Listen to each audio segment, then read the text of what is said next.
Мен бугу эне урпактарымды коргойм. Биздин тоолор ар дайым бийик, сууларыбыз тунук болсун. Атам заманда жербе чөптөө жеген суу көп торту экен.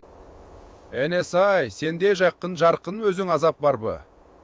Аруу эл жашап турат анда Энесайдын боюнда. Бирин-бири чаап алган, бирин-бири талап алган жок керчик заман. Кыргыз урусунда айлан тегерете курчап, кыргыздар да ят казат жүрүп, касташкыны көккө сапырып, Эгин эгип чөшүм жиңин бүжеңнар мал багагам эткучу соло бергет. Үрдү мен кактын күрүктүн өнө.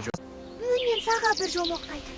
Бүркүчө сугула катжалы төжөмөгабы? Мен аламат болор.